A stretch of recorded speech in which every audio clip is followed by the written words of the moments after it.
오늘 제가 발표드릴 주제는 기술평가 특례상장 바이오에스 기업에 대한 상장 유지 요건의 적정성 분석과 시사점입니다. 연구 배경부터 상장 유지에 따른 기업의 특성, 그리고 상장 유지 요건의 적정성 검토, 그리고 해외 자본 시장에서의 상장 유지 요건은 어떤 것들이 있는지 파악을 해보도록 할 거고요. 마지막으로 전체적으로 요약하고 시사점을 도출하는 순서로 진행을 하도록 하겠습니다. 연구 배경인데요. 연구 배경을 본격적으로 설명을 드리기 전에 제가 이 주제에 관심을 갖게 된 가장 근본적인 첫 번째 이유는 여러분들 다 아시다시피 기술평가 특례상장에 대한 시장의 관심이 굉장히 많습니다. 하지만 이거에 대해서 비판적인 여론도 굉장히 많고 긍정적인 여론도 굉장히 많죠. 굉장히 다양한 형태의 언론 보도를 접하게 되었고요. 그래서 저 역시도 기술평가 특례상장이 도대체 뭐가 문제길래 이렇게 얘기가 많고 이슈가 되고 있지라고 해서 관심을 갖게 되면서 이 연구를 처음으로 시작하게 됐다라고 볼 수가 있겠습니다. 나는 기술평가 특례상장 제도, 연구 배경은요, 기술평가 특례상장 제도가 왜 필요했고 왜 정부에서 이 제도를 도입하게 됐는지 그 배경에 대해서 간단히 설명드리도록 하겠습니다. 1990년대부터 연구개발 투자 대비 신약개발 건수가 굉장히 감소하는 신약개발 생산성이 저하되고 비효율성이 이슈가 발생하게 됩니다. 기존에는 이제 피코 모델이라고 하죠. 제약 바이오 쪽에서는. 근데 혁신 쪽에서는 이게 슈퍼터 마크 1과 마크 2라는 게 있는데, 마크 2라는 것은 인하우스에서, 그러니까 내부 역량을 통해서, 내부 R&D를 통해서 모든 걸 해결하는 것을, 그것을 통해서 혁신이 개발이 된다라고 얘기를 하고 있고요. 그런 방식의 기존의 내부 역량을 통해서 R&D를 해서 신약을 개발하는 전통적인 방식이 있었는데 그런 방식이 도전을 받게 됩니다. 생산성이 저하가 되면서. 또 하나의 축으로는 이제 기술에 관련된 부분인데요. 기존에는 이제 랜덤 스크리닝 방식으로 화학합성이랑 천연물 기반으로 무작위 검증을 통해 가지고 신약 개발을 하고 있었는데 90년대부터 점점 관련된 생명과학 기술이 발전되고 하면서 뭐 제조합 DNA, 단위 클론 항체, 지노믹스, 프로테오믹스, 그리고 요즘에는 AI 기술까지 이제 도입이 되면서 신약 개발 프로세스가 점점 복잡해지고 기술이 굉장히 다양해지고 이질성이 높아지게 됩니다. 그러한 이유로 사이언스 비즈니스를 쓴 게리 피사노라는 학자는 전문성이 섬이다라고 이것을 표현하고 있습니다. 전문성이 있는 각각의 지역과 플랫폼과 다양한 형태들이 각각의 섬 형태로 구성이 되어 있다라고 하면서 이런 형태들 때문에 점점 바이오에스 혁신 생태계가 분업화가 되고 전문화가 촉진이 됨으로써 과거 2000년대, 2010년대부터 계속 두각되고 말이 회자가 되어온 오픈 이노베이션, 개방형 혁신이라는 전략이 대두가 되게 됩니다. 이러한 개방형 혁신 생태계에서는 가치사슬 단계별로 전문 역량을 보유한 다양한 기업들의 역할이 각자의 역할들이 굉장히 중요하고요. 그보다 중요한 것은 각각의 역할을 하고 있는 가치사슬 단계별 각각의 다양한 기술을 가지고 있는 기업들 그리고 액터들 간의 네트워킹이 굉장히 중요합니다. 특히나 그 저변, 기술을 개발하고 혁신 기술을 개발하는 그 저변이 되는 중소벤처 기업인 바이오텍 역할이 무엇보다 중요한데요. 그러면서 아까 얘기한 마크2, 그러니까 기존의 거대 기업들의 R&D, 인하우스를 통해서 R&D를 통해서 혁신을 달성하는 것 외에 이거 엔터프레뉴어십이라고 하죠. 새로운 창조자가 나와서, 그러니까 기업가들이 나와서 새로운 혁신을 창출하는 그런 형태로 전환이 되는 측면이 있었습니다. 그에 따라서 미국 FDA에서 2010년에서 20년도까지 암질환 관련 퍼스트인클래스 의약품 50개가 있는데 그 중에 약 46%가 바이오텍에서 기원을 두고 있고요. 그리고 2015년도부터 21년도까지 미국 FDA에서 승인받은 신약이 323개가 있는데 그 중에 상위 20개 제약 관련된 매출 상위 20개 제약기업들의 오리진을 다 추적을 해보니까 전체 65%가 인터널이 아닌 엑스터널을 통해 가지고 신약 개발이 이루어지고 있다라고 볼 수가 있겠습니다. 그래서 우리나라에서 정책적으로 IPO 시장, 그러니까 기술평가 특례상장을 통해서 IPO를 통해서 회수 장치를 하는 제도를 도입화가 된 근본적인 원인은 미국이나 유럽 같은 경우는 IPO에 비해서 M&A를 통해서 투자 회수라는 케이스가 훨씬 더 많습니다. 전체의 70에서 80% 정도가 M&A를 통해서 투자 회수를 하고 있는데요. 우리나라는 고작 2003년도에서 2014년도까지 3% 정도 수준에 머물러져 있고요. 최근 자료인 2015년도부터 19년도까지는 M&A가 고작 2% 정도의 비중을 차지하고 있지 못합니다. 그렇기 때문에 우리나라 M&A 시장이 활성화되어 있지 못하기 때문에 어쩔 수 없이 IPO를 통해서 투자 활성화할 수밖에 없는 측면이 있었었고, 근데 IPO는 상장 요건이라는 게 있기 때문에, 상장 요건이 굉장히 까다롭기 때문에 코스닥 시장을 코스피보다 낮은 코스닥 시장을 개장했음에도 불구하고 기존의 기업들이 공개 자본시장으로 들어갈 수 없는 그런 부분이 있기 때문에 그것의 허들을 조금 낮춰주는 측면으로 기술평가 특례상장 제도가 도입됐다라고 볼 수 있겠습니다. 다음은 연구 목적과 방법입니다. 연구 목적은 앞서 배경을 통해서 추측을 하셨겠지만, 실적으로 상장 요건이 기술평가 특례 상장 제도가 들어오면서 상장 요건은 일반 상장, 그리고 기술평가 특례 상장, 상장 요건이 다릅니다. 그러니까 일반 상장 요건은 기존의, 그러니까 후향적인, 과거에 낸 재무적인 성과, 퍼포먼스 중심으로 평가를 해서 상장을 시켜주는 제도고요. 기술평가 특례 상장 제도라는 것 같은 경우는 과거의 재무성과를 중심으로 평가를 하는 게 아니고, 그것은 보진 않고 미래에 있을 보유기술의 유망성을 기준으로 상장을 시켜주기 때문에 전혀 다른 상장 요건을 가지고 있습니다. 그럼에도 불구하고 현재 우리나라는 단일한 상장 유지 요건 체계를 유지하고 있는데요. 다만 각각의 요건별로 유예기간의 일정을 부여를 해주고 있습니다. 유예기간 부여하고 있지만 근본적으로는 상장 유지 요건은 단일하게 유지하고 있는데, 과연 이게 적정한 것인지, 이게 적정하다고 한다면 시장에서의 이슈화가 되지 않았어야 되는데 시장에서 이거에 대해서 이슈가 굉장히 많이 되고 있기 때문에, 그래서 이것을 한번 들여다볼 필요가 있겠다라고 싶어가지고 연구를 진행하게 됐고요. 연구를 통해 가지고 그런 부분에 대해서 적정성이 되어 있는지, 상장 유지 요건이, 그리고 유예 기간 설정이 적정하게 되어 있는지 검토하는 목적으로 진행이 되었습니다. 기술평가 특례 상장 제도라는 게 굉장히 특이한 제도인데요. 세계에서 우리나라만 실시하고 있는 제도입니다. 전 세계에서 어디에서도 똑같은 제도는 도입해서 사용하지 있지 않고요. 그렇기 때문에 그런 측면, 정책적 측면, 학술적인 측면에서도 굉장히 의미 있는 연구가 될 거라고 생각을 해서 연구를 진행하게 되었습니다. 분석 방법인데요. 이제 분석 대상으로는 대상 기업을 총 217개 기업 대상으로 해야 했습니다. 2005년도 기술평가 특례 상장 제도가 처음 도입된 이후로 코스닥 시장에 상장한 159개의 바이오헬스 기업, 이 중에 89개 기업은 기술평가 특례 상장 기업이고요. 그리고 70개는 일반 상장 기업입니다. 그거 플러스 요즘은 비바이오헬스 쪽의 기술평가 특례 상장 기업도 굉장히 많아지고 있는데요.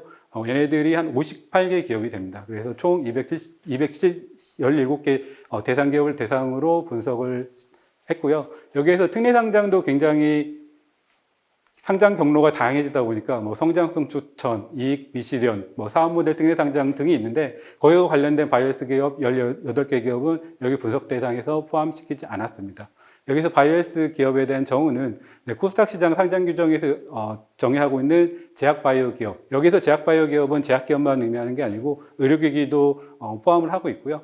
그리고 저 같은 경우는 개별 기업들의 주요 기술, 그 제품들까지 다 고려를 해서 의약품, 의료기기, 바이오 서비스, 그리고 디지털 기업 분야까지 포함한 기업들을 포함해서 총 바이오헬스 기업의 217개에서 비바이오헬스 58개를 뺀 159개 기업을 선택하게 되었습니다. 그래서 분석 지표는 일단 일반 현황, 그리고 상장 유지 요건의 적정성, 그리고 해외 자본 시장의 사례 조사에 대해서 연구를 진행했는데요. 일반 현황에 대해서는 일단 설립부터 상장까지 소요 기간에 대해서 분석을 해보았습니다. 그리고 재무성과는 상장 직전 연도부터 상장 이후 10년도까지 재무성과에 대해서 분석을 해봤고요. 그리고 시장평가도 상장해부터 상장 10년 후까지 분석을 해보았습니다. 그리고 상장유지 요건의 적정성, 크게 상장유지 요건이 총 4가지가 있는데요. 법자손이 자국이 자본의 50% 초과하는 요건에 관련된 부분 하나, 그리고 매출액 30억 원이 미만되는 요건에 대한 부분 하나, 그리고 시가총액 40억 원 미만에 대한 부분 하나, 그리고 마지막으로 자본 잠식률 50% 이상의 에 대한 요건에 대한 부분 네 가지에 대해서 어떻게 지금 각각의 기업들이 여기 이 기준에 맞게 충족을 하고 있는지, 미충족하고 있는지, 위충족하고 있다면 어느 정도 미충족하고 있는지에 대해서 적정성에 대해서 분석을 해보았고요. 해외 자본 시장은 우리나라하고 꼭 들어맞지 않을 수도 있습니다. 우리나라는 어떻게 보면은 코스피, 코스닥, 그리고 코넥스 시장이 있긴 한데, 코넥스 시장이 거의 지금 활성화가 안 되어 있는 상태죠. 어떻게 보면 크게 코스피하고 그리고 코스닥 시장이 있는데, 코스닥 시장 중에서도 기술평가 특례 상장은 조금 더 혁신적인 기업들이 들어가기 때문에 각각 국가별로 공개자본 시장 중에서도 가장 혁신 기업을 대상으로 하고 있는 세그먼트가 가장 하이 레벨인 자본 시장을 대상으로 상장 유지 요건에 대해서 분석을 해봤고요. 국가는 총 미국, 중국, 일본, 싱가포르, 영국, 캐나다 6개국에 대해서 분석을 해보았습니다. 네, 세 번째 챕터인데요. 이 분석한 어떤 기업의 일반적인 특성, 상장 유형별로 기업이 어떻게 다른지에 대해서 분석을 해보았습니다. 그 하기 전에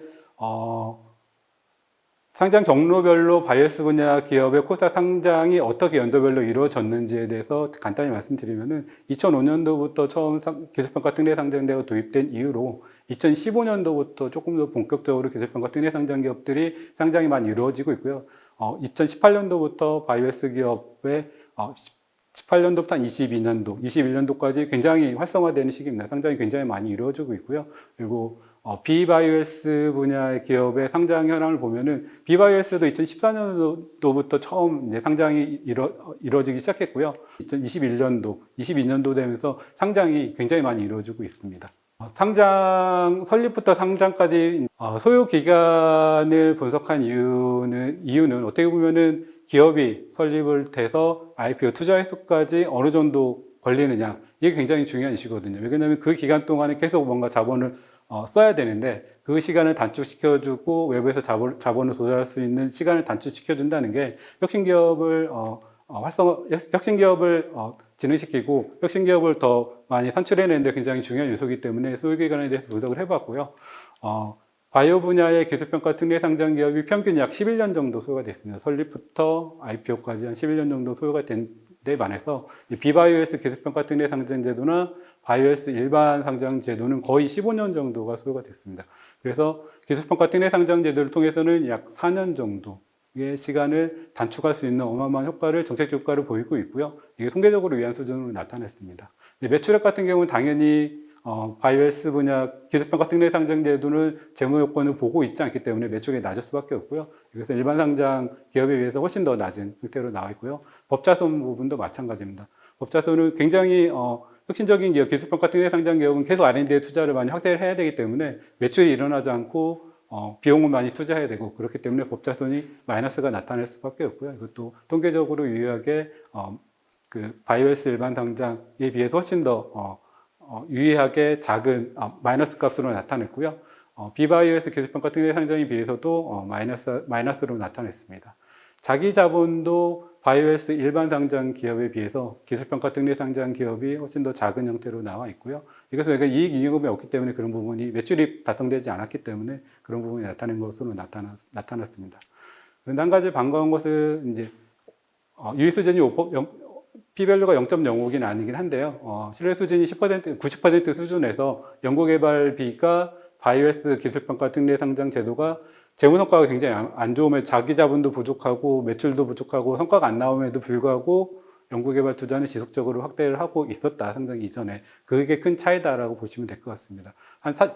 매년 한 40억 정도를 투자하고 있는데 반해서 바이오스의 일반 상장은 20억 정도, 한 2배 정도 더 기술평가 특례 상장 기업들이 더 투자를 하고 있었다라고 보시면 될 것 같습니다. 이제 시장의 평가라고 볼 수가 있는데, 이제 공모가가 어떻게 되느냐. 공모가에서는 유의한 수준이 3개 그룹 다 없었습니다. 그러니까 한 2만 원 정도가 평균값으로 나왔고요. 이제 바이오스 일반 상장 기업하고 기술평가 특례 상장 기업하고 유사하게 나왔고, 비바이오스 기술평가 특례 상장 기업보다는 조금 더 높게 나오긴 했는데 통계적 유의성은 없었습니다. 공모 금액에서도 바이오스 기술평가 특례 상장 기업이 비바이오스 기술평가 특례 상장 기업보다 훨씬 더 많은, 통계적으로 유의한 수준으로 많게 나타냈고요. 약 310억 정도를 공모 평균을 공모 금액이 나타냈고요. 이에 반해서 비바이오스 기술평가 등의 상장 기업은 230억 정도를 공모를 할 수 있었습니다. 공모를 통해서 자금을 조달할 수 있었습니다. 해외 자본시장의 상장 유지 요건인데 이건 간단히 하게만 리뷰하고 넘어가도록 하겠습니다. 미국의 나스닥 시장에는 뭐 글로벌 셀렉션 그리고 글로벌 캐피탈 마켓으로 세그멘트가 구분이 되어 있는데요. 그중 캐피탈 마켓을 보면은 상장 요건이 우리하고 굉장히 다릅니다. 여기는 상장 폐지 요건이 아니고 상장 유지 요건을 가지고 있고요. 그리고 상장했을 때 요건이 자기 자본 요건, 시가 요건, 그리고 순이익 요건, 어떤 요건으로 상장했느냐에 따라서 상장 유지 요건도 거기에 맞게 상장 유지 요건을 부과를 하고 있습니다. 그리고 상장 요건보다 상장 유지 요건이 레벨이 좀 낮은 수준으로 유지하고 있다는 특징을 가지고 있고요. 그리고 중국은 이에 반해서 중국의 상하이나 선전거래소에 창업한 그리고 홍콩거래소 같은 경우는 홍콩거래소는 논외지만 선전거래소하고 창업한과 상하이 증권거래소의 과학기술 혁신판 같은 경우는 굉장히 약간 엄격한 상대적으로 엄격한 재무적 사유에 대해서 상장 폐지 요건을 우리 가지고 있다는 점이 특징이다라고 보실 수가 있겠고요. 홍콩 같은 경우는 별도로 재무 성과를 보지 않고 주식 분산 요건만 두고 있습니다. 그리고 도쿄의 증권거래소 그로스 시장 같은 경우도 재무 성과에 대해서 상장 유지 요건이 별도로 없이 시가총액과 순자산 흑자 유지 요건만 가지고 있는 특징을 가지고 있습니다. 그리고 싱가포르 카탈리스트하고 런던의 AIM 같은 경우는 실제로 우리나라로 따지면 상장 주선인과 같은 상장 주관사, 스폰서나 지정자문인 역할에 거의 의존하고 있다고 보시면 될 것 같습니다. 토론토의 TSXV라는 데가 있는데 여기 티어 1하고 티어 2 그룹이 나눠지는데 여기서 재밌는 것은 티어 2 그룹에서 상장 유지 요건이 실질적으로 어떤 재무적 성과 중에 하나로 사업이나 자산에 직접 투자한 개발비를 어느 정도 이상 투자를 하면 그것을 재무적인 성과로 인정해주는 제도가 굉장히 흥미로웠었고요. 우리도 이런 측면에서 어떻게 우리 쪽에서 도입해서 할 수 있는 방법이 없을까라고 좀 고민을 해봤고요. 다시 한번 리뷰를 하면은 기술평가 특례상장제도가 굉장히 장점이 있습니다. 조기에 자기 자본 조달을 기여한다는 측면이 있고요. 그리고 그 기업들이 자본이 조달받은 자금으로 연구개발에 투자하고 있다라는 굉장히 긍정적인 정책적인 그리고 제도적인 효과가 있는 것은 분명합니다. 하지만 상장 유형별로 앞서 보셨지만 재무성과나 시장평가 등의 차이가 특성이 굉장히 다릅니다.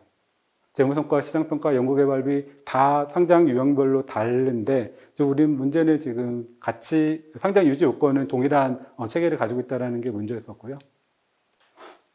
그리고 상장 이후에도 상장 직전과 마찬가지로 각각의 기술평가 특례 상장 기업 그리고 일반 상장 기업의 특징이 굉장히 다른 점이 있다는 부분을 말씀드렸고요. 그럼에도 불구하고 한 가지 연구개발 투자는 상장 이후에도 계속 상장 기업에 비해서도 투자를 하고 있다라고 보시면 될 것 같습니다.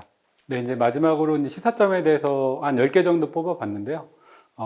이번 연구를 통해서 시사점 첫 번째가 앞서 말씀드린 대로 혁신적인 바이오 헬스 기업의 조기 자금 조달이라는 제도의 도입 목표는 일단 달성이 된 것 같다라는 점이 첫 번째고요. 두 번째는 재무 성과가 상장 10년 이후까지도 굉장히 기술평가 특례 상장 제도를 통해서 상장한 바이오 헬스 기업이 답보 상태임에도 불구하고 연구개발 투자는 지속적으로 확대하고 있다. 긍정적으로 봐야 된다는 측면이 있을 것 같고요.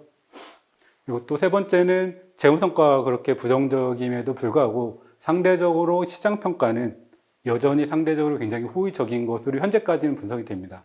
하지만 자본 경색, 요즘 자본시장이 굉장히 안 좋다고 하죠. 그런 부분, 또 근래 파도 사태 등으로 인해서 이런 호의적인 시장평가가 지속될지는 조금 의문이다 라는 측면이 한 가지가 남아 있고요. 그리고 네 번째는 이제 연구개발비와 시가총액 그리고 WA 값이 상장 이후 2년차부터 한 4년차 사이에 감소하는 특징이 보이는데 이거는 상장 유지 요건의 영향을 받은 거기 때문에 상장 유지 요건이 조금 더 개선될 필요가 있다라는 시사점을 말씀드리고 싶고요. 이제 다섯 번째에는 상장 유지 요건의 상장 경로가 달라서 상장한 기업들의 특성이 아예 다르기 때문에 상장 유지를 하는 데 있어서 나스닥처럼 아예 다른 기준을 적용하는 게 좀 필요할 것 같다라는 측면이 있고요. 왜냐하면 과거에도 앞서 설명드린 대로 2005년도부터 현재까지 오면서 상장유지 제도가 굉장히 완화되는 쪽으로 많이 계속 변해왔습니다. 그래서 과거와 마찬가지로 현재의 제도로는 지속 가능성이 담보되기 어렵기 때문에 뭔가 다른 기준으로 적용하는 게 필요할 것 같다. 그 중에 얘가 하나가 캐나다의 TSX-V에서 티어2 기업을 대상으로 하고 있는 이제 직접의 사업에 투자하는 부분을 재무성과로 봐주듯이 우리나라 같은 경우도 연구개발비가 제약바이오 등의 회계 지침이 변경이 되면서 자산화되던 연구개발비가 지금 비용으로 처리되고 있는데 그 부분이라도 법자성에서 제외해주는 방안을 조금 고려해보는 게 어떻겠느냐는 게 한 가지 제안 사항이고요. 그리고 장기적으로 보면은 재무성과 중심에서 기술평가 특례상장 기업은 시장평가를 조금 더 강화하는 측면으로 가서 전환하는 게 낫지 않냐라는 게 제 개인적인 생각입니다. 여섯 번째는요, 시장평가로 가는 데서 선결돼야 되는 부분인데요. 시장평가로 무조건 가는 게 좋은 게 아니고, 시장평가를 가기 위해서는 실제로 정보가 투명해져야 되고, 정보가 비대칭성이 일단 우선 해소가 돼야 됩니다. 그래서 공시제도를 조금 더 강화시킬 필요가 있고요. 어떻게 보면 기술평가 특례상장 기업 같은 경우는 말 그대로 특례로 시장이 들어온 거기 때문에 그에 합당한 어떠한 책무성도 가지는 게 필요하다고 생각을 하고 있고요. 그래서 공시제도를 조금 더 강화하는 측면으로 가야 되지 않을까라는 생각이 들고 있고요. 그리고 기업 자체적으로도 IPO가 끝이 아닌, 그리고 IPO 이후에도 IPO 이후 그리고 그 뒤에 후속되는 벤처기업들이 또 똑같은 제도를 제대로 활용할 수 있게 하기 위해서도 신뢰를 쌓는 노력이 굉장히 필요한데요. 자발적으로 기업들이 정보 공유들을 하거나 아니면은 실질적으로 보유 기술에 대해서 시장성이나 이런 부분을 주관적인 판단하지 말고 객관적으로 좀 엄밀히 판단을 해서達成가능 시점을 고려해가지고 상장하는 시점을 정하는 게 좀 필요하지 않을까라는 생각이 들고 있고요. 여덟 번째로는 상장 종사나 초기 투자자들도 초기 투자자 같은 경우는 IPO가 어떻게 보면 끝이라고 볼 수가 있는데 그렇게 마지막 목표를 두지 말고 건전한 산업 생태계 전체를 조성하기 위해서 조금 더 장기적인 관점에서 투자 관리를 통해서 신뢰 확보할 수 있도록 노력해 주는 것도 필요하겠다라는 생각이 들고 있습니다. 그리고 아홉 번째는 배경에서 얘기했듯이 M&A 시장이 너무 활성화가 안 되어 있습니다. 여러 가지 정부에서도 펀드 조성이나 세액 공제 등 여러 가지 조치를 취하고 있기는 한데 그게 시장에서 잘 워킹하고 있지 않고 있는데 어떻게 하면 기술 이전이나 M&A 시장을 조금 더 활성화할 수 있을지 조금 더 고민이 필요한 시점이라고 생각이 들고요. 이런 정책적인 지원이 좀 필요하다고 생각이 듭니다. 그리고 마지막으로 이제 투자자들한테 개인 투자자들 특히 말씀드리고 싶은 부분은 아시다시피 재무성과 바이오헬스 기업 기술평가 특례 상장을 통해서 상장한 바이오헬스 기업들은 재무성과 달성이 10년도 이후에도 드라마틱하게 좋아지지 않기 때문에 장기 투자를 해야 된다. 참고 기다려야 된다는 점을 감안해서 장기적인 투자 전략을 수립하는 게 필요하다라고 말씀드리고 싶습니다. 네, 이상으로 발표 마치도록 하겠습니다.